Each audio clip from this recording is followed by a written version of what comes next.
Hi folks, I'm Ashraf Ingora. I'm a language and soft skill trainer, live business and parenting coach.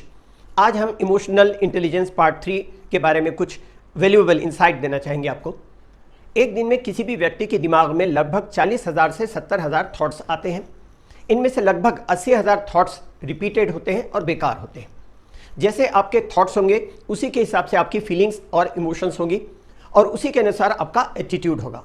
अर्थात positive thought, positive feeling, positive attitude, negative thought, negative feeling, negative attitude.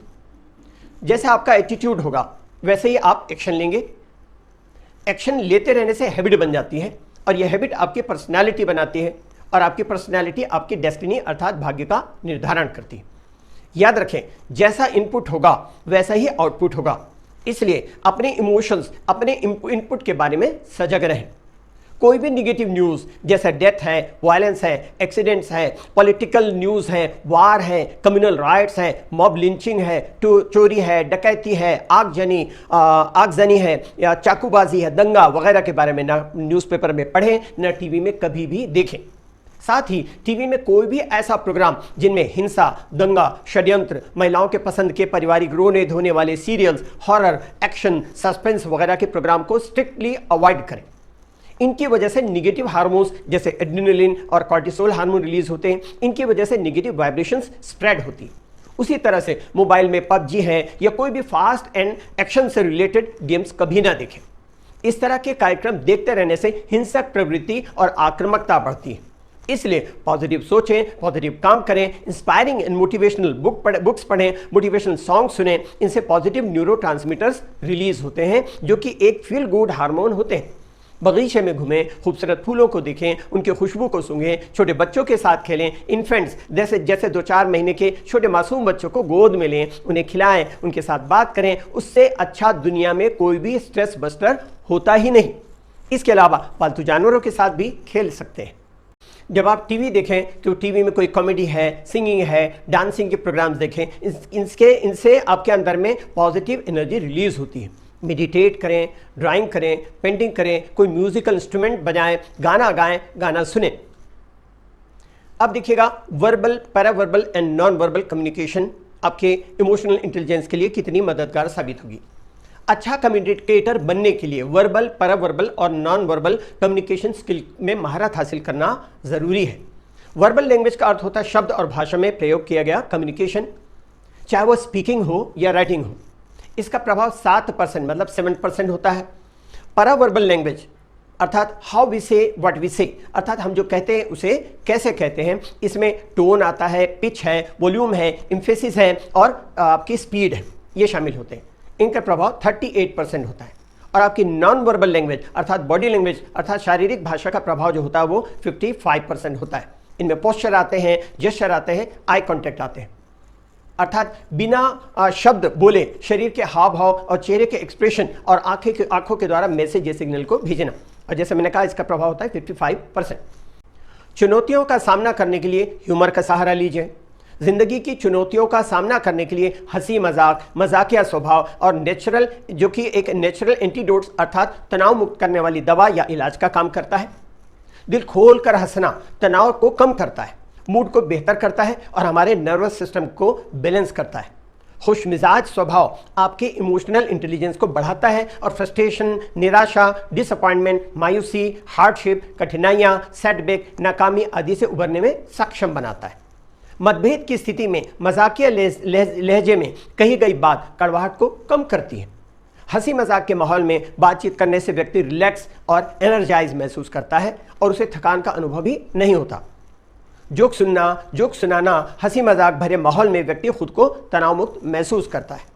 अब ये सीखें कि खुश मिजाज स्वभाव किस तरह से विकसित करें। आप चाहे अंतर्मुखी या इंट्रोवर्ट हो, बहिर्मुखी या एक्सोवर्ट हो या उभयमुखी अर्थात एम्बिवर्ट हो, खुश मिजाज या हंसमुख स्वभाव के लोगों को हर कोई पसंद करते हैं। छोटी छोटी बातों में खुशी तलाश करें, छोटे बच्चों के साथ खेलें।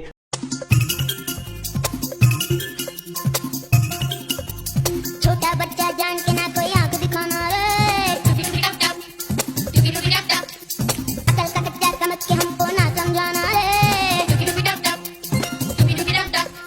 भोली सूरत जान के हमसे नाटक बनाना रे, ना दिन दिन ना